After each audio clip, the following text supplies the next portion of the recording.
네, 반갑습니다. 저는 한국환경연구원에서 탄소중립 연구하고 있는 신동원입니다. 반갑습니다.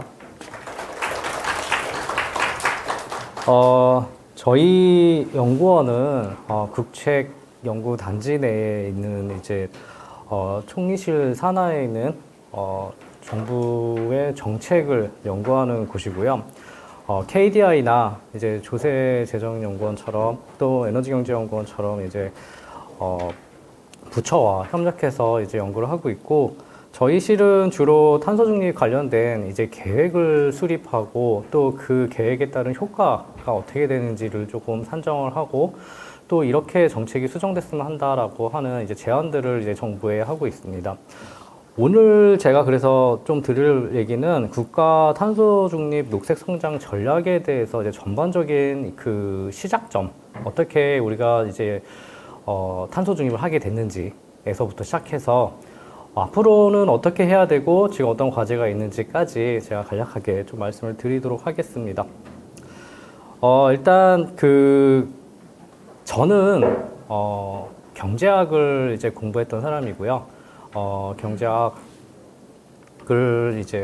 석사, 박사까지 공부를 했었고, 환경에 대해서는 그 전에 조금 어떤 고민이 있었던 건 사실인데, 본격적으로는 한국에 와서 연구를 하게 되었습니다. 근데 이 환경이라는 주제 자체가 왜 경제학자가 환경이라는 주제를 하게 됐느냐에 대해서 얘기할 때 이 탄소 중립만큼 잘 설명되는 게 없는 것 같습니다. 일단 시작은 환경 문제지만 그 문제를 푸는 해법은 경제학과 정책에서 찾을 수 있기 때문에 그런 얘기들을 할 수가 있는데, 산업 그리고 농업 또 수산업 이런 그 산업들하고의 연관성이 굉장히 깊기 때문에 우리가 그 탄소 중립이라는 측면에서 또 기후 위기를 대응하는 측면에서 서로 피해를 받기도 하고 원인을 제공하기도 하는 그런 상호적인 역할을 하고 있습니다. 그런 의미에서 오늘 제가 드릴 말씀은 기후 위기에 대해서부터 시작해서 그간에 우리나라가 해왔던 탄소 중립 혹은 기후 정책들도 간략하게 소개를 좀 드리고, 성과에 대해서, 그리고 어떤 계획을 가지고 있는지까지 말씀을 좀 드리도록 하겠습니다. 최근에 가장 더웠던 해였었다라고 계속해서 발표가 나오고 있고, 이게 산업화 이후에 시작된 부분들이 굉장히 많습니다. 이 지구의 온도가 상승되는 건 결과적으로 재난하고 연결되기 때문에 사람들이 경각심을 갖게 되는데요. 미국에서 텍사스에서 한파가 있기도 했고, 서유럽에서 홍수가 있기도 했습니다. 그리고 또 산불도 있었고, 또 최근에 꿀벌들이 개체수가 감소하면서 관련된 농업들에도 문제가 조금 생기기 시작했습니다. 기후변화에 대한 전망, 소리가 좀 커지니까 좀 나은 것 같습니다. 예, 감사합니다. 기후변화에 대한 전망은 이런 상태가 그 전부터 지금까지 있었던 것 뿐만 아니라 앞으로도 조금 상태가 안 좋다라고 하는 얘기들이 있는데요.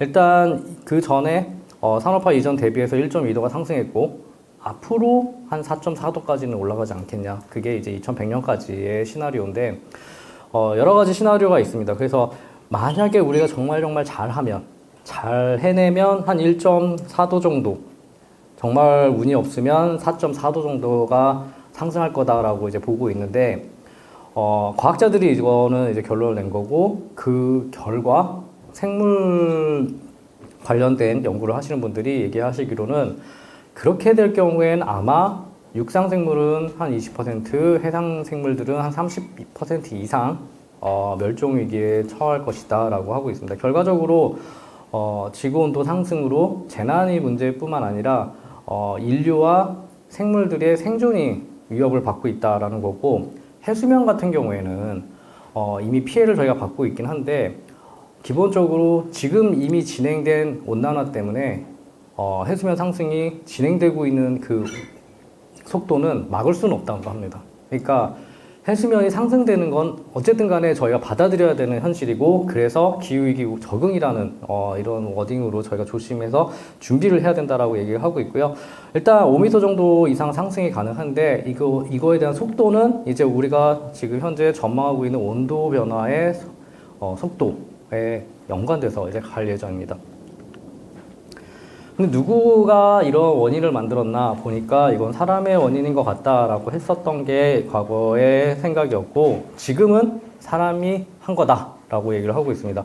그래서 나사에서 추정한 거 보면 인구수, 그 다음에 그 이산화탄소 배출량, 그 다음에 기온 상승, 이게 굉장히 연관성이 높게 함께 이제 가고 있다라는 걸 밝혔고, 또 시뮬레이션을 했습니다. 사람이 만약에 간섭하지 않았다면, 자연 그대로의 지구의 상황이었으면 그래도 온도 변화가 있지 않았겠냐라고 해서 이제 모델링 팀이 이제 이걸 좀 시뮬레이션을 해봤는데, 맞긴 맞는데 이렇게까지 온도 변화가 심하진 않았을 거다라고 얘기를 하고 있습니다. 그러면 이제 기후 위기를 이제 대응해야 된다는 걸 알겠는데 왜 탄소 중립인가라는 말이 이제 나오는데요. 이제 그 탄소 중립을 이제 해야 되는 당위성은 사실 과학 쪽에서 먼저 나왔습니다. 과학계에서 지구 온난화가 한 1.5도씨만 올라가면 그 정도 수준에서는 사람이나 동식물들이 사는데 아주 큰 영향을 미치지 않을 수도 있겠다라고 이제 판단을 했습니다. 그래서 이거에 관련된 보고서를 냈는데, 그게 지구 온난화 1.5도 특별 보고서이고요. 2018년도에 자랑스럽게도 한국의 송도에서 이 보고서가 발표가 되고 채택이 됩니다. 그래서 이 내용을 가지고 보면 거꾸로 이제 계산을 한 거죠. 그러면 지구 온도 1.5도로 상승만 하게끔 제한하기 위해서는 어떤 일들을 해야 되는지 봤더니, 전 세계가 2050년에 탄소 중립을 하면 우리가 1.5도씨 정도만 지구 온도가 올라가게 할 수 있다. 그 이상을 올라가지 않도록 막을 수 있다라고 이제 보고서가 나오게 됩니다. 그리고 그 이후에 이제 얼마만큼 그 배출량을 줄여야 돼라고 했더니, 한 2019년 대비해서 2030년까지는 한 43% 정도는 우리가 발출하고 있는 양을 줄여야지만 2050년에 전 세계가 탄소 중립이 아마 가능할 것 같습니다라고 하는 보고서들이 계속해서 나오고 있습니다. 그래서 탄소 중립은 결과적으로 총 배출량이 이제 흡수량하고 합쳐서 순배출량이 되고, 그 순배출량은 0. 그러니까 배출이 좀 되더라도 흡수하는 것들이 있으니까 흡수하는 거가 합쳐지면 이제 0이 된다라고 하는 거고요. 그 내용을 가지고 이제 분석을 많이 하는데, 근데 이제 사실 이 얘기가 나온 지 한 3, 4년이 됐고, 그 정책들도 많이 시행이 되고 계획들도 발표가 됐는데, 이 계획들을 가지고 이제 한번 시뮬레이션을 해보니, 이제 최근에 IPCC라는 이제 정부 간 기후변화 협약을 담당하고 있는 협의체가 있습니다. 그 협의체에서 이제 과학자들한테 이거 한번 분석해 주세요라고 했습니다. 그랬더니 거기서 감축하고자 하는 이제 목표를 가지고 있는 정책들을 다 이제 넣어서 봤더니 안 되겠는데? 라고 하는 거죠. 우리가 2020년도 말까지 나온 정책들을 그대로 유지하면 한 3.2도 정도 상승하고요. 그 다음에 NDC 발표를 했었었는데, NDC 모든 국가들이 이제 2030년에 얼마를 줄이겠다고 하는 목표를 이제 담은 NDC가 있습니다. 그 국가 온실가스 감축 목표를 다 모아봤더니 한 2.8도 정도 상승해. 그래서 더 이제 잘 해주세요라고 요청이 왔었고, 그게 저희 한 2년 전에 NDC 목표를 새로 이제 냈었는데, 이런 결과를 가지고 있었기 때문에 저희가 어쩔 수 없이 40% 가까이 되는 감축을 하는 목표를 이제 제출을 하게 됩니다. 근데 이게 최근에 이제 탄소 중립에 대한 내용이 이런 기후변화에 대응하고 우리가 환경을 사랑하는 그런 마음으로서만 진행되었었던 게 한편에 있다면, 다른 한편으로는 탄소 중립은 조금 더 다른 의미를 가지고 있습니다. 어떤 의미냐면, 우리가 이 사람들의 인식이 변하고 있는데, 특히나 이제 우리나라뿐만 아니라 해외에서는 정말로 이 기후변화 혹은 환경에 대한 인식이 굉장히 높습니다.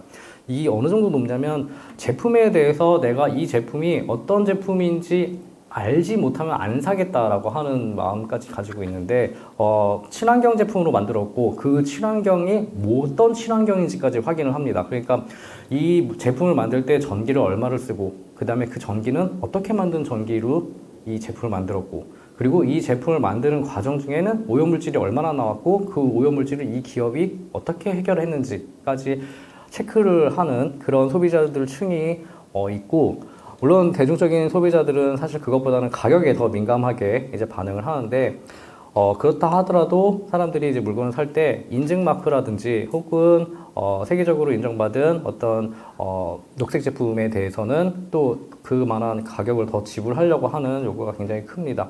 일단 이런 소비자들의 니즈가 일단 있는 상태에서 보자면 장기간으로 봤을 때 기업들을 이제 투자하는 투자 회사에서는 그러면 만약에 기업들이 이런 환경적인 요소를 무시하고 제품을 그냥 가격을 단순하게 싸게만 만들려고 한다면 소비자들한테 결과적으로 외면을 받을 것 같다라고 생각을 했고 그 인식이 이제 투자 회사로 하여금 그러면 기업이 미래 경쟁력을 갖추기 위해서는 환경에 대해서 얼마나 투자하는지를 보고 그걸 요소화시켜서 내가 투자 정보에 넣어야겠다라고 블랙락이라는 기업에서 처음 이제 시도를 합니다.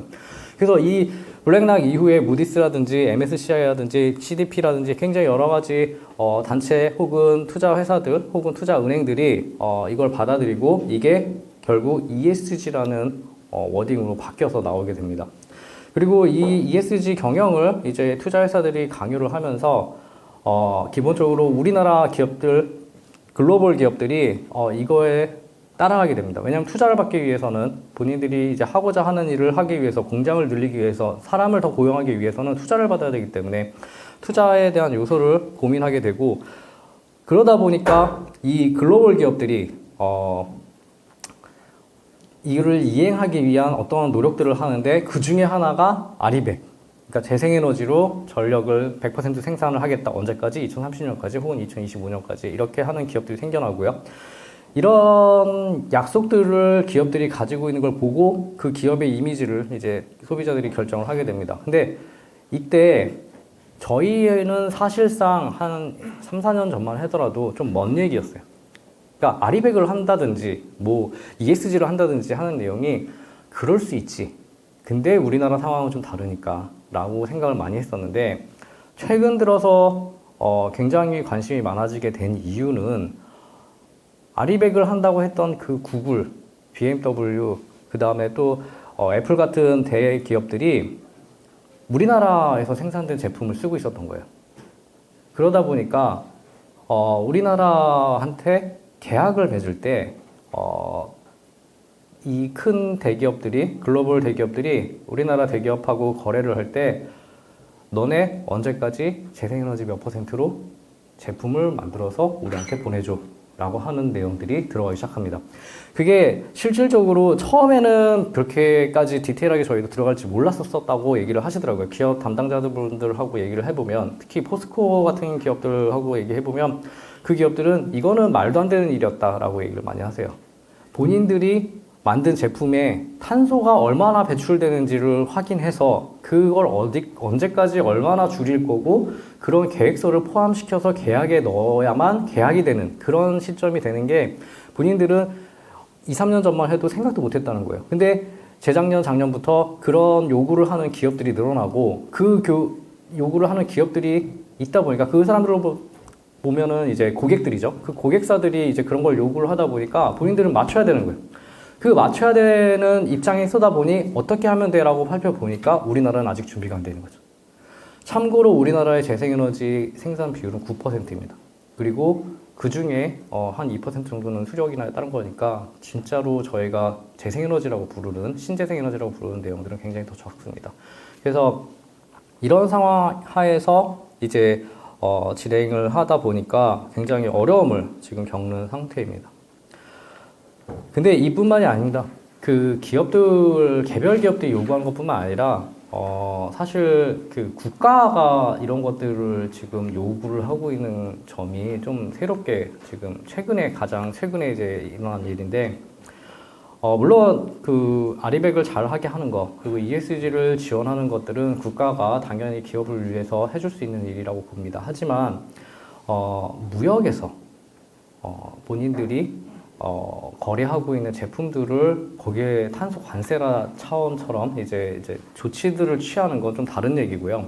또 이걸 하기 위해서 몇 가지 중요한 대책들을 발표하는 것뿐만 아니라 얼마나 우리가 투자할 건지에 대한 계획들을 발표하기 시작합니다. 그리고 이거를 신산업 정책이라고 부르기 시작하는데요. 이게 좀 특별한 게 이유가 뭐냐면 그간에 미국 그리고 유럽 같은 국가들은 산업 정책을 쓰질 않았어요. 그 국가들은 산업 정책이라고 하기에는 다 부문별 정책만 있었지 어떤 산업을 우리 국가가 키울 거니까 여기에 집중 투자해라고 하는 이런 식의 사고방식이 거의 없었고, 이런 사고방식은 주로 중국이나 한국, 일본에서만 이제 활용되는 이런 정부 주도형 성장 방식인데, 이런 성장 프레임을 잘 쓰지 않는 국가에서 이걸 하기 시작하는 거죠. 그리고 그들이 바라보는 신산업 정책의 핵심은 에너지, 그리고 친환경 산업 육성 정책입니다. 이걸 왜 이렇게 하느냐라고 이제 조금 더 얘기를 해보면 결과적으로는 그들이 지금 처해 있는 상황이 별로 안 좋아서 그래요. 그러니까 유럽이라든지 이제 미국은 좀 다르지만 유럽 같은 국가들은 과거에 잘 나가고 있었다가 이제는 어려워진 거죠. 근데 산업이 활성화가 안 되고 계속해서 줄어들고 계속 실업자가 발생하고 기업들이 유럽을 떠나서 중국 혹은 이제 동남아시아 혹은 한국 같은 기업에서 생산을 하게 되고 그걸 다시 자기네들 수입을 해오니까 경제가 축소가 되는 겁니다. 그래서 그걸 어떻게 하면 돌이킬 수 있을까라는 고민을 많이 했던 것 같아요. 그리고 본인들한테 있었던 가장 큰 제약선이 기후 위기에 대한 대응이었습니다. 왜냐하면 그 나라들은 선진국들은 저희가 온실가스 감축 의무를 받기 한참 전에 이미 그 의무를 지우고 있었습니다. 그래서 파리 협약 이전에 이제 교토 의정서를 채택한 이후에 그때부터 선진국들은 이미 온실가스를 감축해야 될 의무가 있었기 때문에 그 의미가 굉장히 강력하게 제약선으로 있었어요. 그 제약선 하에서 가장 좋은 전략이 뭐야? 라고 봤을 때 그들은 녹색산업이라는 전략을 택한 거죠. 그게 왜 말이 되냐면 친환경 에너지 산업이 앞으로 다가올 전반적인 글로벌 경쟁에서 굉장히 큰 우위를 차지할 수 있는 전략으로서 활용이 가능하다고 판단을 했기 때문이에요. 에너지가 생각보다 인플레가 심할 수 있겠는데 라는 전망들이 계속해서 나오고 있고, 에너지 소스에 대해서 차별적으로 관세가 매겨질 수 있다는 것을 확인을 하고 있고, 그 소스 때문에 우리가 만드는 제품의 경쟁력이 떨어질 거나 올라갈 수 있다라고 확신을 했기 때문에 그래요. 그리고 그걸 더 가속화시켜야겠다고 서방 국가에서는 약간의 합의를 한 것 같습니다. 그래서 인플레이션 감축법, 그리고 EU에서는 그린딜 산업계획, 프랑스에서는 녹색산업법, 일본에서는 GX 추진 전략이라는 이름으로 최근에 이제 계속해서 전략들을 내고 있고, EU나 미국은 탄소 국경 조치를 이제 하겠다라고 했고 25년부터 벌써 할 준비를 끝냈고요. 그 다음에 미국은 이제 앞으로 하겠다라고 지금 하고 있어요. 법이 통과가 됐습니다.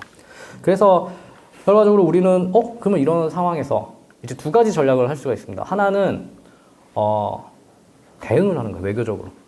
그러니까 우리 산업부가 참 잘하는 것 중에 하나인데요. 산업통상자원부에서 직접 만나서 우리나라는 이런 여건이고 이러니까 우리가 다른 제품들은 좀 더 비싸게 우리가 사올 테니까 자동차는 좀 싸게 가져가줘.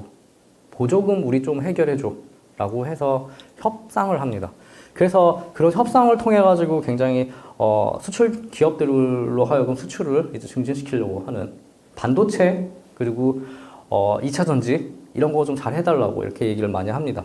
그리고 성과가 굉장히 좋았습니다. 근데 문제는 이게 한 건 한 건. 그러니까 이번에 IRA 대응법에서 법 하나 나오고 그 다음에 뭐 녹색산업부 때문에 한 번 하고 이렇게 계속해서 맞대응을 할 수가 없다는 거예요.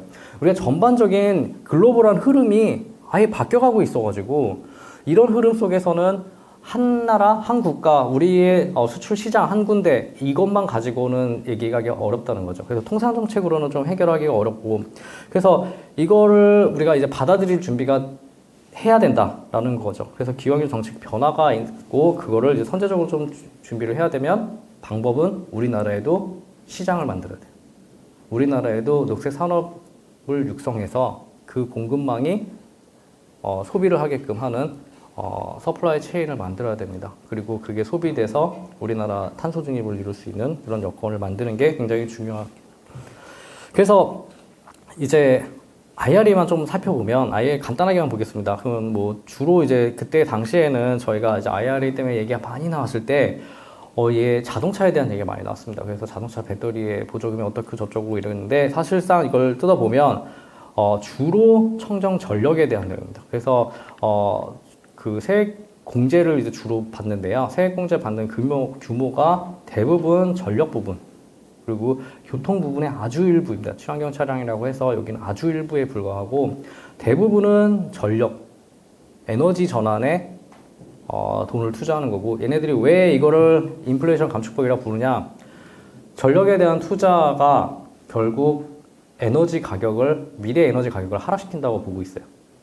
왜냐하면 재생에너지에 대한 투자는 설비 비용은 들지만 나중에 생산 비용이 굉장히 저렴합니다. 그렇기 때문에 길게 설비가 많아져서 생산이 되면 될수록 마지널 코스트라고 하는데 한계 비용이 낮아서 전력을 생산하는 비용이 낮아지니까 다른 거, 가스, 석탄, 석유의 가격이 올랐을 때 상대적으로 에너지 가격을 안정화시킬 수 있는 역할을 할 수가 있습니다. 그래서 이거를 인플레이션을 막는 법으로서 여기 이 전력 투자 내용이 들어가 있는 거죠.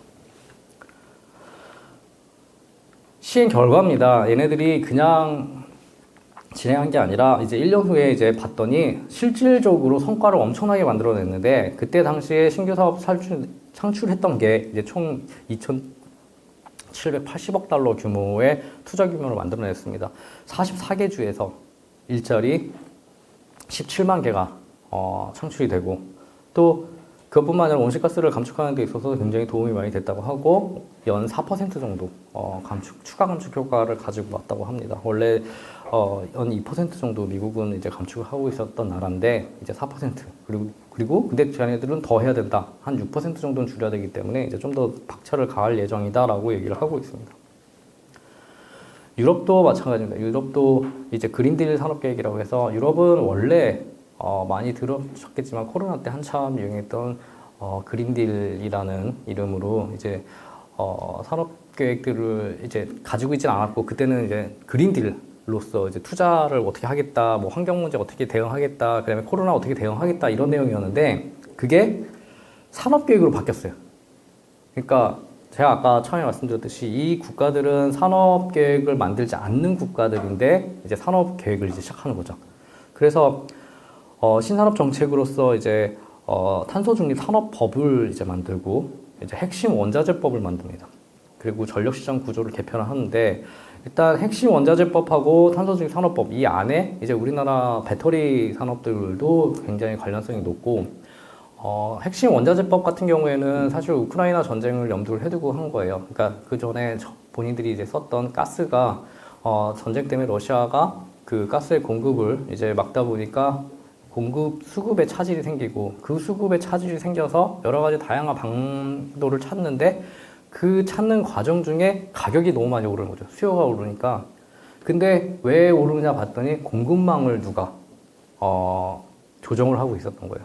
그래서 그 원인이 이제 중국이라든지 히토류라든지 이제 중요 부품 원자재를 가지고 있던 국가들이 힘을 발휘하니까 이게 굉장한 문제다라고 판단했던 것 같아요. 그래서 이런 핵심 원자재법을 만들어서 EU에서 생산되는 애들을 먼저 갖다 쓰자. 그리고 우리가 못 만든 원자재는 특정 국가와 이제 교류를 통해서 만들어내자라고 했고요. 우리나라도 여기 안에 들어가기 위해서 많이 노력을 했었고 실질적으로 성과를 거둬서 한국도 여기 안에 우선 협상자 대상에 이제 들어가 있습니다. 그리고 원활한 자금이라고 해서 이제 뭔가 투자를 하려면 돈이 필요한데 그 재원이 어디서 오느냐라고 했을 때 기금을 이제 다양하게 활용을 했고 원래 있던 기금 플러스 새로 만드는 기금들 이런 것들을 이제 만들었습니다. 그리고 인력 그리고 교역 이렇게 얘기를 했고요. 일본이 좀 재미있는데 일본은 이제 우리나라랑 굉장히 비슷한 산업 구조를 가지고 있는 나라입니다. 근데 이 일본에서 같은 경우에는 최근에 이제 그 GX라고 해서 얘네들은 뭔가 돈을 투자하고 싶은 거예요. 그래서 어디다 투자할까 봤다가 이제 그린 산업에 이제 투자를 하겠다라고 했고, 이제 거기 안에 이제 안정적인 에너지 확보, 이제 일단 에너지가 첫 번째입니다. 두 번째는 탄소 가격제, 그리고 국제협력, 사회전반 GX 추진, 이렇게 해서 조금 유럽 거를 좀 따라서 이제 만들었고, 여기도 마찬가지 신산업 전략으로서 이제 들어가 있습니다. 근데 재밌는 건 여기서 GI 기금이라고 해서 그린 이노베이션 펀드인데, 이 그린 이노베이션 펀드를 가지고 이제 GX를 추진하겠다라고 정부가 발표를 했어요. 근데 발표를 하는데 정부 자금이 200조 원 이제 들어가고, 그걸 가지고 이제 그 마중물 역할로 이제 다른 이제 기업들이나 이제 투자 회사들이 돈을 받아서 이제 진행하겠다고 했는데, 재미있는 건 일본 철강업의 승리를 목표로 기존 지원액 2조 원에서 4.5조 원으로 증액 뭐 해가지고 경제산업성에서 이렇게 발표를 합니다. 이게 왜 충격적이냐면 국가에서 발표하는 어떤 정책에서 어느 특정 산업군의 승리를 위해서 이렇게 한다라는 말 자체도 굉장히 이례적인데다가 일본 철강업이 승리를 하려면 우리나라 철강업이 죽어야 되거든요. 그래서 긴장을 많이 철강업계에서 이제 이걸 보고 얘기를 많이 했었습니다. 그러니까 일본 철강업은 우리나라의 가장 큰 경쟁 상대인데, 그리고 우리나라가 지금 더 잘하고 있어서 이기고 있거든요. 근데 일본이 이렇게 투자를 해서 하겠다. 그러니까 일본은 앞으로 녹색 규제가 심해지고 환경 규제가 심해질 거니까 거기에 맞는 제품을 생산할 거고, 그러기 위해서는 투자가 필요해. 그러니까 우리 이렇게 투자할 거야라고 지금 발표를 한 건데, 우리나라 기업들은 아직 그런 투자를 못 받았으니까 상대적으로 우리가 불리하지 않겠냐. 그리고 우리나라에 있는 고로들은 상대적으로 새 거예요. 상대적으로 새 거라는 게 20년짜리 30년 된 거 뭐 이렇게 있긴 하지만, 이 고로들하고 일본이 갖고 있는 50년, 60년, 70년 된 고로들하고 좀 다르죠. 걔네들은 바꿀 때가 됐는데 우리 아직 바꿀 때가 안 된 거예요. 근데 이 상황에서 우리나라는 또 전기고로나 이런 최신식 설비가 아직 안 들어와 있습니다. 그래서 이제 물론 노력은 하고 있지만 이제 시범 사업도 하고 있고, 근데 그래서 우리는 약간 손해를 보게 되는 거죠. 그래서 이런 그 철강업 간의 이제 경쟁도 굉장히 큰 이제 이슈로서 떠오르고 있고, 어쨌든 간에 일본은 투자, 그리고 철강업의 승리, 그리고 이게 국민한테 돌아가는 혜택, 이렇게 지금 선순환 고리를 만들려고 하고 있습니다. 국가 간의 이제 신산업 전략의 핵심 그 배경은 결과적으로는 그 시장이 가지고 있는 잠재력인 거죠. 앞으로 얼마나 우리가 기대를 할 수 있는가 보면, 이제 IEA에서 이제 에너지 산업에 관련돼서 이제 투자 잠재력을 이제 확인을 했는데, 결과적으로는 엄청나게 증가한다. 그리고 과거에 없던 제품들에 대한 투자도 증가하고, 새로 이제 투자하는 것들도 많고, 원래 하던 것도 더 많이 할 거고 라고 지금 판단을 하고 있습니다. 그래서 정리를 하자면, 왜 탄소 중립해요? 라고 하면, 일단 첫 번째로는 당연히 기후위기 대응하는 거죠. 그래서 생태위기가 있고 인간 활동에 제약이 있고, 그게 원인이 인간이 한 거고 하니까 사람이 바꿔야죠. 그리고 재난도 있어요. 재난 때문에 우리가 굉장히 많은 비용을 들여야 될 수도 있으니까.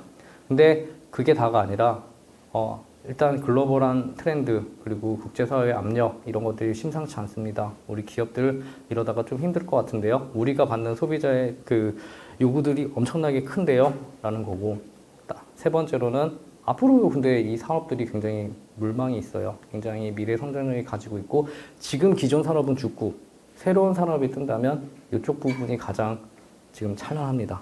그렇기 때문에 국가가 앞으로 어떤 방향으로 우리가 나아갈지 방향성을 정할 때, 그때 이런 중요한 요소들을 가지고 있는 이 방향이 맞지 않겠습니까? 라고 얘기를 지금 하고 있었던 겁니다. 그래서 탄소 중립이라는 얘기가 나왔고, 이게 미래 신성장 동력이라는 워딩으로 계속해서 이제 얘기가 나왔습니다. 그간에 그러면 우리나라는 뭐 했냐 라고 보시면, 우리나라 예전 기후환경 정책 중에서 에너지 정책을 얘기할 때 가장 먼저 얘기 나오는 게 에너지 전환 로드맵을 수립한 거라고 이제 보고 있습니다. 2017년도에 한 건데, 그때 이제 원래 우리나라는 에너지 전환 자체를 생각한 적이 없었어요. 왜냐하면 우리는 경제급전이라는 원리에 아시는지 모르겠는데 경제급전이라는 원리에 의해서 전기를 생산을 합니다.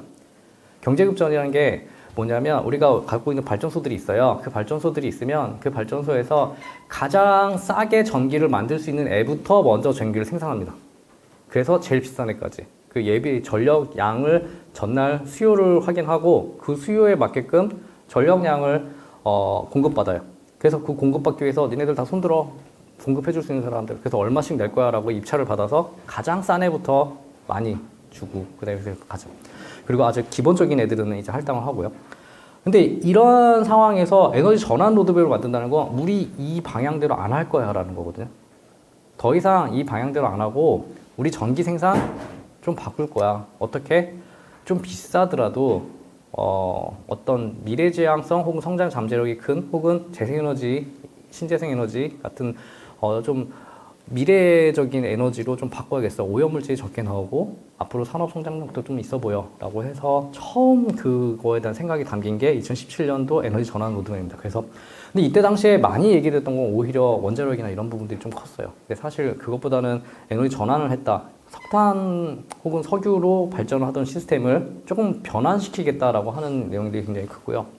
그리고 그 이후에 코로나 때문에 이제 한국판 뉴딜이 나옵니다. 한국판 뉴딜이 나왔던 이유는 코로나 때문에 경기가 너무 안 좋으니까 이거를 부양하기 위해서 정부 지출을 늘려서 경제를 살리려고 했던 거죠. 그 와중에 이제 그린 뉴딜이라는 부분이 이제 환경 부분에 돈을 쓰는 거였고 환경 부분 정확하게 얘기하자면 환경 부분보다는 녹색 산업 부분에 이제 돈을 쓰기 위해서 이제 많은 그 정부 지출이 있었습니다. 그 이후에 이제 탄소중립 선언, 그다음에 위원회, 그다음에 뭐 그 법까지 이제 만들게 되는데 일단 저희가 첫 번째로 했던 잘했던 일이라 하면 에너지 전환 정책입니다. 그래서 탈석탄 정책을 수립을 합니다. 노후석탄 화력발전소를 폐지를 하는데 10기 폐지하고 추가로 20기 폐지를 이제 예정을 합니다. 그리고 발전용 세제, 에너지 세제.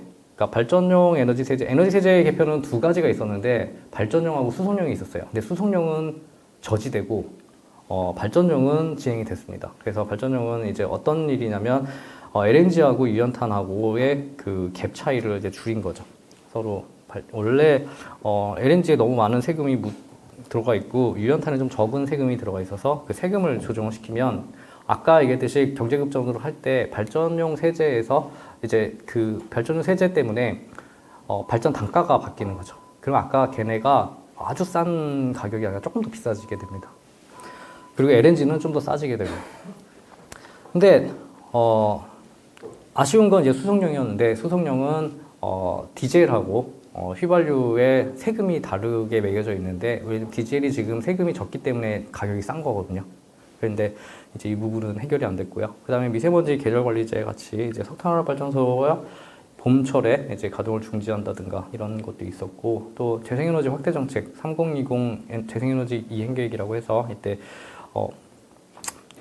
많이 늘리겠다라고 했는데 2030년에 20%까지 이 옛날 목표도 사실 지금은 어떻게 할 수 있을지 잘 모르겠네요. 그리고 그린 뉴딜이 있었고 그린 뉴딜이 왜 여기에 들어가냐면 그린 뉴딜에는 우리 사회가 탄소 중립 사회를 지향한다라는 문구가 들어가 있어요. 맨 처음 그 안에. 그래서 이제 일단 탄소 중립 사회로 우리가 간다라는 게 있었고 이때까지는 아직 탄소 중립을 선언하진 않았었던 상황이었어요. 그리고 R&D 투자했던 거가 참 잘했다라고 하는데 일단 탄소 중립을 하기 위해서 써야 되는 그 기술들이 있는데 CCUS라든지 뭐 여러 가지 다른 기술들이 있는데 그 기술들의 반절 이상은 아직 세상에 없는 기술입니다. 아직 만들지 않았어요. 할 수는 있는데 상용화가 안 된 기술들이라서 이것들을 하려면 계속해서 이제 투자를 해야 되고 그러기 위해서 정부가 R&D 투자 확대 계획을 이제 내놓게 됩니다. 또 잘한 건 목표를 상향했던 거. 그래서 굉장히 목표를 크게 이제 잡게 됩니다. 그래서 예전에 26.3% 정도라고 보고 있는데 18년 대비해서 그 정도 가지고 있던 목표를 한 40% 정도 수준으로 올리고 도전적인 목표를 잡으니까 당연히 도전적인 계획들과 도전적인 사업들 그 재정 지출이 같이 따라오게 돼 있어서 이제 그런 부분들이 조금 목표를 담는 데 굉장히 큰 역할을 합니다. 근데 이 그 배출량을 엄청나게 줄여야 되는데 실질적으로 실현 가능하냐에 대한 여부가 이제 굉장히 이제 그 이슈가 됐었고 우리의 목표가 너무 큰 거 아니야? 라는 얘기들도 좀 있었습니다. 할 수 없는 일을 했다라고 해서. 근데 이제 배출 경로로 보면 이제 거의 다른 나라들하고 비슷한 수준으로 이제 줄어드는 감축량을 가지고 이제 보게 되는데, 좀 더 설명을 드리겠습니다. 그리고, 탄소 중립 체계를 마련했다라고 하는데, 이제 법, 제도, 그 다음에 재정과 거버넌스, 이 네 가지 측면에서, 좀 많은 것을 이뤘습니다. 그 탄소 중립, 기본법, 녹색성장, 탄소중립 녹색성장 기본법이 이제 만들어지고, 그 안에 이제 뭐 계획 세워라, 뭐 해라, 뭐 이런 게 있고요. 우리나라 14번째, 현재 21개 정도 국가에서 법제화를 시켰는데, 그 중에 14번째고, 또 법 내 안에 보면은 기후변화 영향 평가제를 해라, 온실가스 감축 인지 예산제를 해라, 이제 여러 가지 상황들인데, 주로 이제 공무원분들한테 해당되는 내용들일 수도 있고, 또 기업들한테 해당되는 내용인데, 기후변화 영향 평가제는 어떤 큰 전략 부지를 마련하면 그게 기후변화에 어떤 영향을 미치는지 미리 평가를 해서 그 평가서를 검토를 받아서 승인을 받아라 라는 거고요. 온실가스 감축 인지 예산제는 예산을 짜는데, 정부에서 예산을 짜는데 그 예산이 어떤 사업을 할 거고, 그 사업이 만약에 온실가스를 배출하게 되면 얼마만큼 배출하는지 다 써서 내서 어떻게 줄일 건지까지 써서 내라라고 하는 게 원래 법의 취지입니다. 근데 지금은 그렇게까지는 안 하고 있지만 이제 그렇게 되는 게 취지고요. 그럼 결국은 그런 내용들이 들어가 있으면 의회에서 재정을 승인할 때, 그러니까 예산을 승인할 때, 이건 좀 심한 거 아니야? 온실가스 이렇게 많이 배출하는데 이걸 돈을 여기다 이렇게 쓴다고? 라는 얘기가 나올 수밖에 없죠. 그러면 그걸 줄이라는 얘기가 나오니까 굉장히 부담되는 그런 제도입니다. 그리고 뭐 지원센터라든지 협력 체계 같은 것들도 있었고, 기후 대응 기금도 이제 많이 만들어져 있습니다. 여태까지 이제 이런 상황을 통해서 되게 열심히 하고는 있는데, 그러면 실질적으로 이행을 했냐에 대한 이제 이제부터는 좀 어두운 얘기를 할 수밖에 없는데, 우리나라는 배출량이 한 13일에서 11위 이렇게 왔다 갔다 합니다. 이거는 조금 옛날 자료긴 한데, 일단 기본적으로, 한국은 한 6억 7천만 톤을 이제 내놓고 있고, 1인당 배출량은 31위, 그리고 GDP당 배출량으로는 143위, 그리고, CO2 누적 배출량으로 한 20위 정도 합니다. 이게 왜 이렇게 여러 가지 지표를 내놓냐면, 일단 배출량 혹은 누적 배출량으로 보면 이건 책임감이에요. 우리가 얼마나 세상에서 차지하고 있는 온실가스 비중이 있는지, 그러니까 너네 이만큼 냈으니까 이만큼 책임져, 약간 이런 느낌이고요. GDP당 배출량은 역량입니다. 그러니까 돈이 많으면 감축할 수 있는 역량도 있거니라고 생각하는 거죠. 그래서 부자 나라가 배출하고 있으면 거기에 대한 책임감이 큽니다. 그래서 미국이라든지 우리나라 158위, 143위 이런 그 순위가 뒤에 있는 국가들이 이제 주로 역량이 있는 국가들인 거죠. 그리고 1인당 배출량을 보면 우리 한 사람당 이제 배출량에 대해 얼마를 지우고 있냐 해서, 이거는 또 형평성에 의거합니다. 왜냐면 지구 50억 인구가 온실가스를 1인당 얼마씩 내느냐로 이제 평균적으로 계산해보면 우리가 얼마나 많이 내고 있는지가 나오는데, 우리는 좀 많이 나는 그런 국가입니다. 추세를 보면 97년에서 98년도에는 IMF 때문에 이제 좀 꺾였고, 그 이후에는 계속해서 상승을 하다가 최근에 코로나 때문에 좀 꺾인 게 있습니다. 그리고 제가 듣기로는 2021년, 2022 잠정치가 나왔고, 2022년까지 잠정치가 나왔고, 이제 그게 확정 거의 된 걸로 알고 있는데, 저희는 아주 조금 이제 올랐다가 다시 좀 감소시켰던 이런 지금 상황이라고 얘기를 들었습니다. 근데 이러한 그 배출량을 보면 우리나라가 어느 정도 배출하고 있는 거냐 보면 한 1.4% 정도랍니다. 전 세계에 배출하는 거에 우리나라가 차지하는 1.4%. 그래서 뭐 얼마 되지도 않네 라고 얘기를 하지만 단일 국가로서는 굉장히 많은 부분인데, 이제 일단 1.4%. 그리고 그 중에서 에너지가 6.3억 정도 됩니다. 그리고 산업공정이 0.6억이고요. 근데 이 에너지 부분은 사실 에너지 발전에만 하는 건 아니니까 에너지 사용하는 거에도 써져 있어서, 그래서 이거를 부문별로 바꿔보면 산업에서 2억 5,700만 톤, 그리고 에너지 발전에서 2억 5천만 톤 정도 이렇게 그 배출을 하고 있습니다. 그래서 제일 많이 배출하는 거고, 그 다음에 수송, 건물 이렇게 돼 있고요. 산업에서는 제1차 금속 산업이라고 해서 철강을 얘기하는 거고요. 그 다음에 화학, 정유 이렇게 진행이 되고 전자장비 제조업이라고 해서 반도체도 굉장히 많이 온실가스를 배출하고 있는 기업입니다. 그리고 목표는 일단 저희가 몇 번 바꿨는데 이유는 그렇습니다. 이제 저희가 한 30% 정도 감축률을 가지고 얼마 전에 2021년도에 냈다가 이제 유엔에서 이렇게 해서는 탄소 중립 못하는데 왜 이렇게 내세요라고 해서 다시 돌려보내고 저희가 다시 작성해서 이제 제출한 거죠. 그래서 이제 저희가 2023년도에 새로 이제 제출했고 그게 한 40% 정도 되게끔 이제 나와 있고요. 아까 보여드렸던 그림하고 좀 겹치는데 그 경로를 보면 저희가 1990년대로 보면 이제 기준이 100%에서 계속 올라가야 되는데 저희는 이제 계속해서 올라가다가 이제 내려가는 거니까 엄청나게 급감하는 것처럼 보여요. 90년대를 기준으로 보시면. 근데 2017년도로 보시면 이제 그냥 다 증가는 하고 있었지만 저희가 감축률 자체는 이제 다른 국가들하고 비슷한 수준으로 감축을 하는 거죠. 선진국하고 이제 비슷한 수준으로 감축하는 내용이다라고 보시면 될 것 같고요. 저희가 탄소 중립하기 위해서 뭐 해야 돼? 라고 얘기하기 전에 이제 저희가 항상 그 설명드릴 때 저는 이 에너지 흐름도를 이제 살펴보는데요. 왜냐하면 이 에너지 밸런스 플로우가 굉장히 저희가 뭘 해야 되는지 심플하게 잘 나타내고 있습니다. 일단 플로우를 보시면 수입하고 생산한다고 했는데 이제 원자재를 이제 수입해서 가지고 오죠. 가지고 오면 이제 에너지 공급 체계 1차 에너지 체계에서 저희가 석유, LNG, 이제 유연탄 이렇게 원자력, 무연탄까지 저희가 그 생산을 합니다. 그거를 가지고 그러고 나면 전환이 되는데 이 원자재가 열 에너지가 되거나 혹은 그 자체로 이제 공급이 되면서 운동 에너지로 공급이 되면서 도시가스, 열 에너지, 그 다음에 전력으로 바뀝니다. 근데 이 전력을 생산하는 데 있어서 온실가스를 많이 배출하는 애들이 있는데 얘네들이 유연탄, LNG, 석유 제품, 무연탄 이렇게 되어 있는 애들이 이제 온실가스를 배출하는 발전 부분에서 에너지를 전력으로 바꾸는 데 있어서 문제가 되는 애들이고 도시가스를 직접 쓰는 거 그리고 열 에너지를 그대로 쓰는 거 그러니까 예를 들면 뭐 LNG라든지 유연탄이라든지 무연탄을 직접 열 에너지 쓰는 것 자체도 온실가스가 많이 나오는 애들이죠. 그래서 최종 소비 단계에서 보면 이제 저희가 산업, 가정이나 상업, 그 다음에 수송, 공공 부분에서 에너지를 도시가스 에너지나 열 에너지로 바꿔서 바로 쓰는 경우 그러니까 무연탄이나 유연탄을 바로 쓰는 경우가 있고 그 다음에 전력화 시켜서 쓰는 경우가 있는데 이 두 가지 전체에서의 최종 에너지 수요를 줄이는 거 이게 사실은 탄소 중립의 가장 핵심적인 내용이기도 하고요. 만약에 이걸 못 줄이면 방법이 있습니다. 방법은 이 사용되는 에너지의 가지수를 전력으로 다 바꾸고 그 전력을 무탄소 에너지원으로 바꾸면 돼요. 그러면 우리는 소비를 줄이지 않아도 전력을 공급받을 때 다 깨끗하게 청정에너지로 받기 때문에 탄소가 나오지 않습니다. 근데 불가능하죠.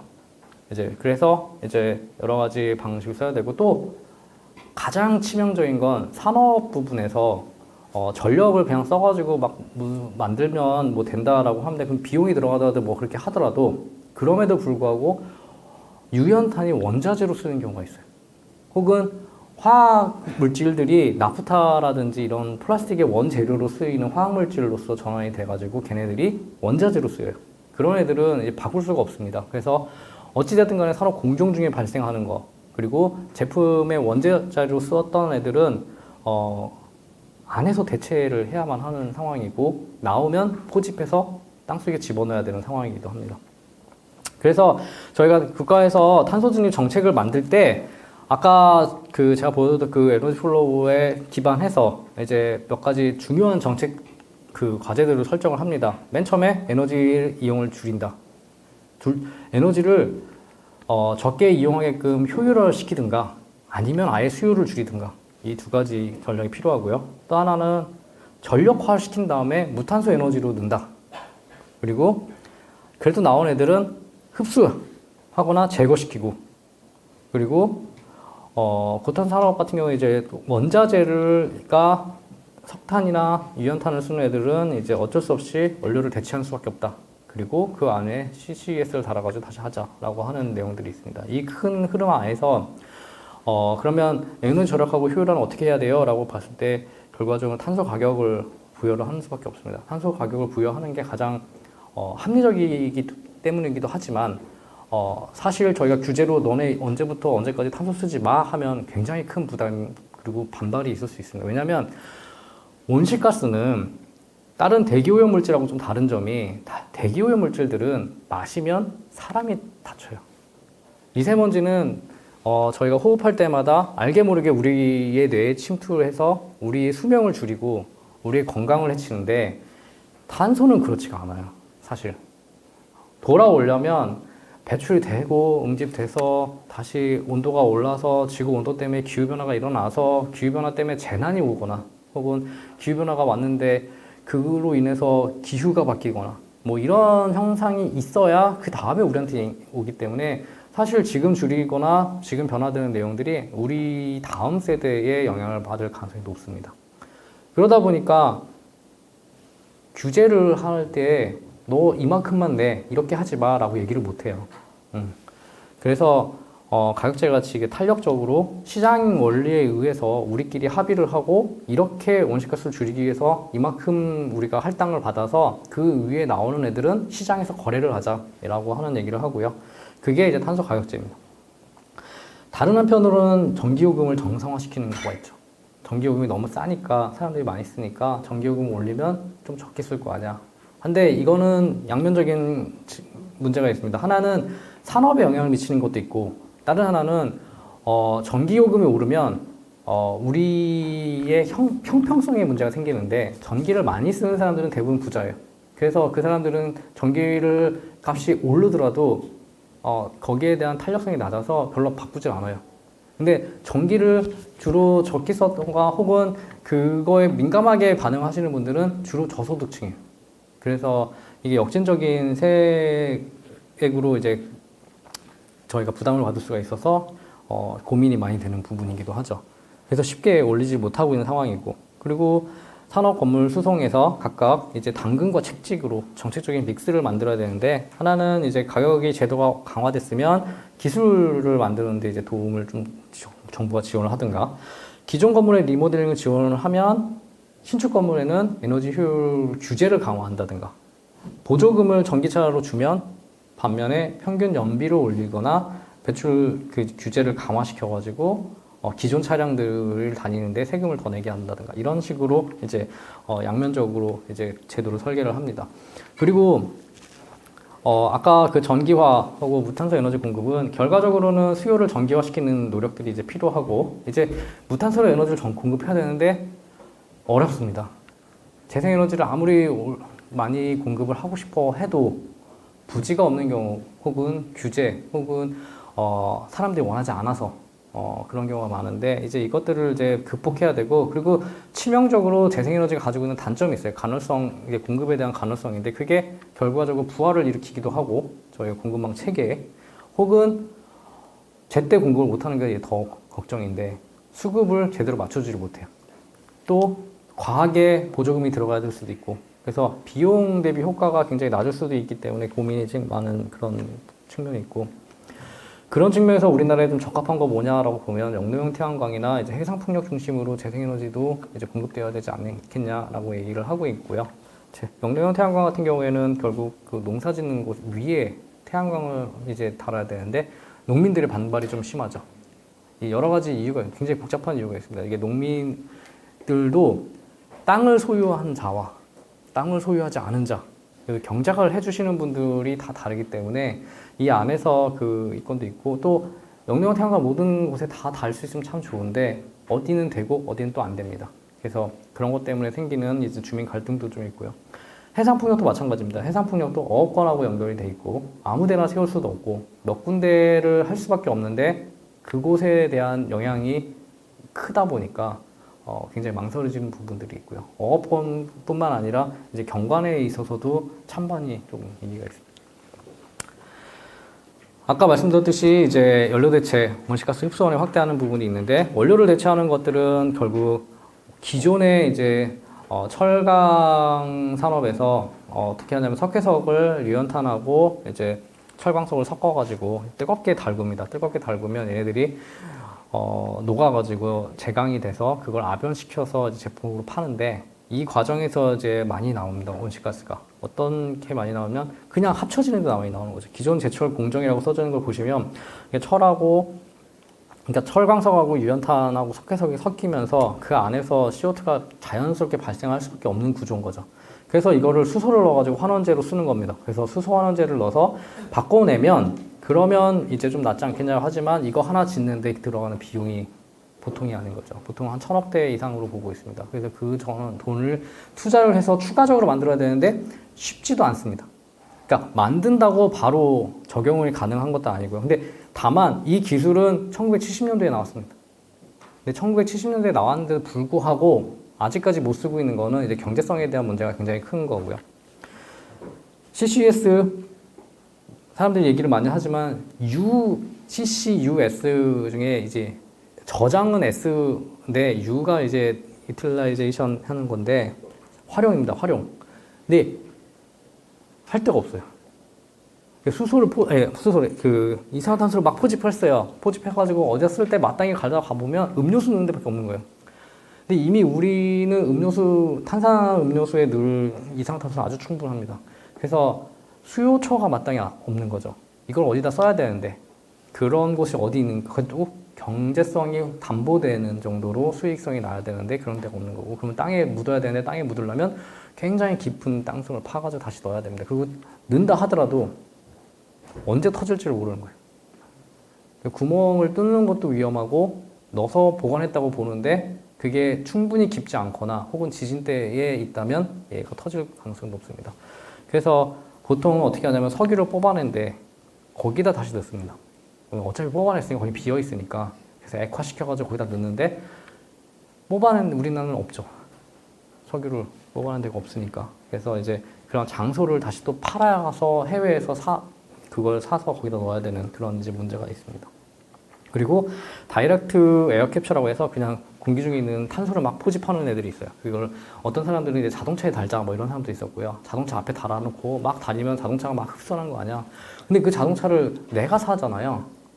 근데 내 자동차는 난 3천만 원이면 차를 살 수 있는데 그거 달려있는 차 4천만 원인데 내가 왜 그 돈 주고 그걸 사서 내가 달고 다녀야 되지? 뭐 이런 생각이 들 수도 있죠. 그래서 약간의 여러 가지 좀 미래 기술들에 대해서는 아직 확실한 게 별로 없는 상황입니다.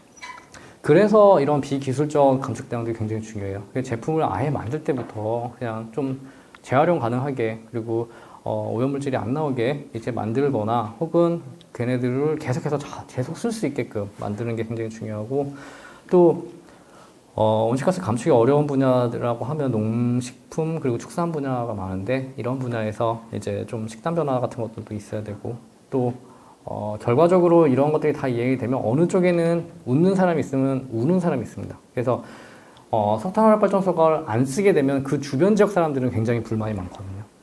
그럼 이걸 어떻게 할 거냐? 그럼 이거 바꿔주고 전환시켜주는 데 있어서 보상이 필요해서 그런 시스템들도 같이 고민해야 될 것 같습니다. 이제 기본법이, 그래서 앞에 제가 말씀드렸던 내용들을 좀 담으려고 노력을 많이 했어요. 그래가지고 이걸 어떻게 할 거냐라고 하는 내용들을, 그러니까 방향성은 알겠는데 그럼 제도가 필요하고 그 제도들을 어떻게 디자인해야 되는지에 대해서 기본법이 설명을 하고 있습니다. 그래서 기본법 밑에 원래 이제 각 법들이 이제 제도들이 이제 들어가 있는 거죠, 법에는. 근데 이 기본법에는 이런 제도를 해라라고 써져 있는 거예요. 이렇게만 써져 있는데 이제 시책들이 써져 있는데 어떻게 돼 있냐면, 온실가스 감축에서는 기후변화 영향평가 해라, 탄소인지 예산제도 해라, 배출권 목표 관리 해라, 탄소중립 도시 만들어라, 이렇게 써져 있습니다. 그리고 적응 부분을 같이 신경을 썼는데, 왜냐하면 아까 제가 말씀드렸듯이 어차피 우리가 아무리 온실가스를 줄여도 다른 나라 때문이라도 혹은 지금 현재 줄여도 진행은 계속돼요. 그렇기 때문에 그 피해가 오기 때문에 재난에 대한 방지 혹은 예방 혹은 후처리에 대한 내용들, 그리고 적응의 이제 이름으로 이제 그런 것들을 모아서 이제 국토관리에 대한 내용들이 들어가 있고요.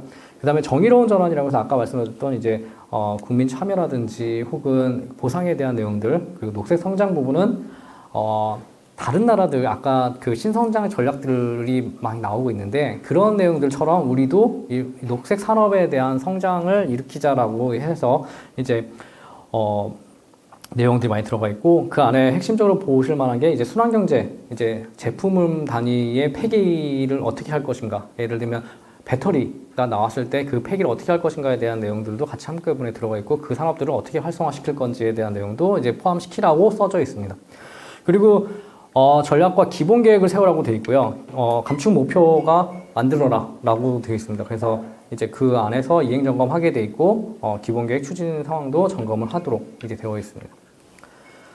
시나리오는 이걸 다 하게 되면 2050년에 어떤 그림인지 이제 예상을 해보라고 이제 나와 있는데요.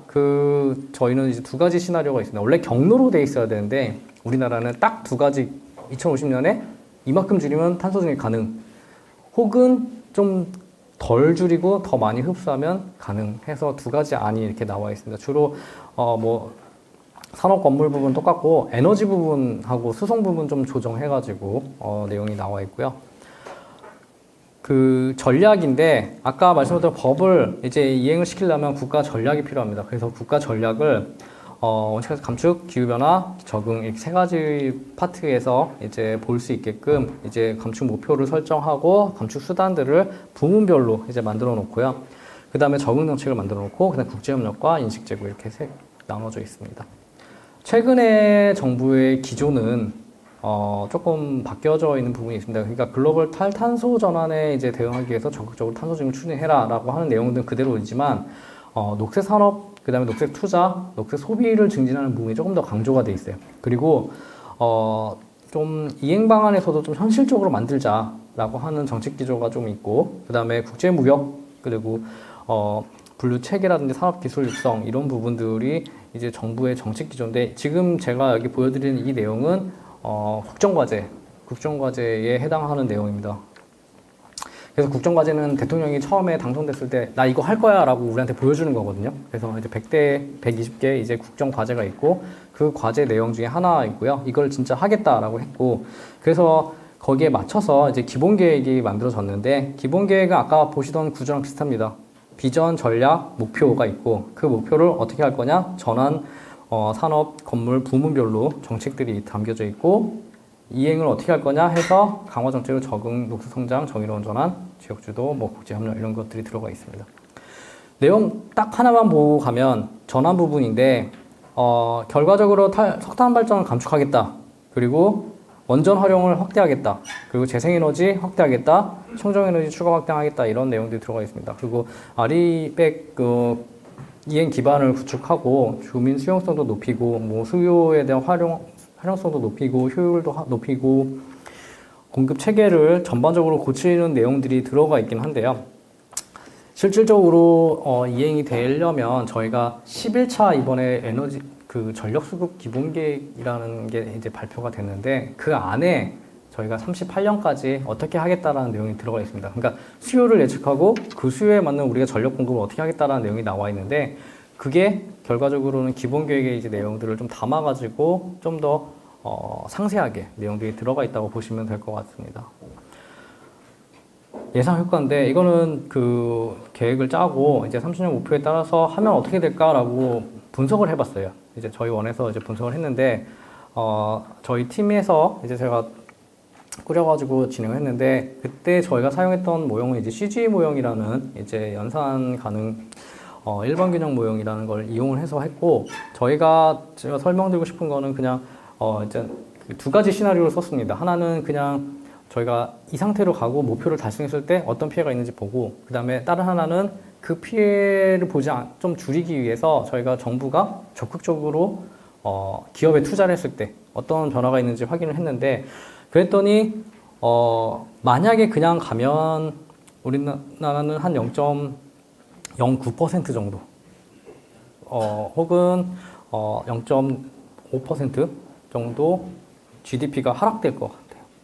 근데 저희가 적극적으로 다시 재투자를 하고 만들어내면 오히려 이게 조금 상승할 수 있는 그런 여지가 있었다라고 지금 확인을 했습니다. 그래서 크지는 않지만 0.01%인데, 그러니까 거의 우리나라가 생각하고 있는 그 전망 수준에 그대로 간다는 거죠. 적극적인 투자를 통해서 만약에 갈 경우에.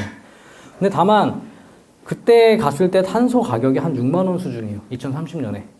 지금 원래 저희 탄소 가격은 한 15,000원에서 높을 때는 한 4만 원까지 올라갔다가 지금 8,000원 수준이거든요. 근데 이 금액으로는 탄소 중립을 달성할 수 없다라고 결과가 나왔고요. 저희가 계산한 바로는 한 6만 원 정도 2030년에 돼야 될 것 같고, 참고로 해외는 지금 벌써 10만 원입니다. 10만 원 수준으로 거래가 되고 있고요. 다른 나라들을 이제 좀 보면 다른 나라들의 GDP 영향은 꽤 큽니다. 저희 국가보다는 좀 더 이제 큰 수준으로 나왔고, 저희가 조금 더 유리할 수도 있다라는 부분이 있어서 그 부분은 굉장히 긍정적입니다. 앞으로 조금 도전적인 내용들이 좀 있는데, 일단 합리적인 에너지 믹스 구성, 그러니까 이제 원자력, 재생에너지, 그리고 LNG, 또 석탄 화력 발전, 얘네들을 어떻게 구성할 것인가에 대해서 아직까지 합의가 제대로 돼 있지 않아요. 그래서 조금 더 이 부분에 대해서 왈가불가하겠지만 저희가 이제 보면 향후 에너지 수요 증가가 굉장히 크게 예상이 됩니다. 그래서 에너지 수요가 너무 증가가 될 경우엔 어쩔 수 없는 수단들이 계속해서 들어올 수밖에 없는 상황인 거죠. 근데 이거를 억제를 할 수 있을까에 대한 내용들도 고민을 해야 되고, 우리가 많이 쓰는 게 아니라 기업들이 많이 쓰게 될 텐데, 이제 그런 상황들은 어떻게 반영할 수 있을까에 대한 내용도 있고, 그 에너지가 결국 에너지 안보 위기로 이제 오는데, 그 안보 위기가 국내가 아니라 해외랑도 연결이 됩니다. 무슨 말이냐면, 우리가 가지고 오는 에너지 소스의 가격 변동이 굉장히 큰 영향을 미치게 되는데, 그 소스들은 전부 다 해외에서 생산되고 있는 것들이죠. 석유도 그렇고, 석탄도 그렇고, 원자력도 그렇습니다. 해외에서 생산을 하고 있는 에너지 소스들이 가격 변동이 심해지면 그 영향은 우리나라에 있는 국민들이 받게 되는데, 그거에 너무 취약하다는 거죠. 그러면 인플레이션이 발생을 할 거고, 지금도 비싼데 아마 계속해서 저희 상품들의 가격이 엄청나게 가능성이 에너지 가격 때문에 생기는 부분이 있을 거고, 또 한편으로는 인건비 때문에 있을 거고, 이렇게 두 가지가 좀 걱정이 되고 있습니다. 그리고 산업 부분 같은 경우에 또 혁신적으로 이제 에너지를, 온실가스를 감축해야 되지만, 사실상 쉽지가 않은 상태인데, 글로벌한 상황은 탄소국경 조정 조치 같이 굉장히 급하게 지금 들어오고 있어요. 그래서 일단 일시적으로 어떤 해결책이 없는 상황에서는 그 피해를 그대로 받을 수밖에 없는 상황입니다. 그리고 좌초자산, 산업 그 지역 종사자에 대한 피해, 그리고 전기요금 관련된 내용들이 이제 지금 현재 미래 불안 요소들로 남아 있는 상황이고요. 그걸 이제 하기 위해서 우리가 아까 전에 말씀드렸던 내용들을 이제 잘 이행을 해야만 하는 그런 상황이라고 보시면 될 것 같습니다. 그래서 제가 이게 향후 정책 방향이 나와 있는데, 아까 드렸던 말씀들이 다 그대로 있는 상황입니다. 그래서 우리가 수요 관리를 잘해야 된다, 그리고 공급 체계도 개선을 해야 된다라는 내용들이 있고요. 주로 이제 기술 개발 대안들, 이런 것들이 잘 진행이 돼야 된다는 게 오늘 저희 그 수업에서 말씀드리려고 했던 내용이었고요. 사실 이렇게 탄소 중립 맨 처음 시작부터 지금 현재 가장 최근에 있는 상황까지 굉장히 짧은 시간 안에 급하게 말씀을 드렸어요. 그래서 내용들 더 말씀드리고 싶은 것도 많고, 사실 굉장히 건너뛴 것도 많아서 이해하는데 어려움이 있을 수도 있겠지만, 오늘 그래도 굉장히 집중 잘 해주시고, 한 분도 굉장히 힘들어 하시긴 하는데, 그러신 분 없이 수업 들어주셔서 감사합니다.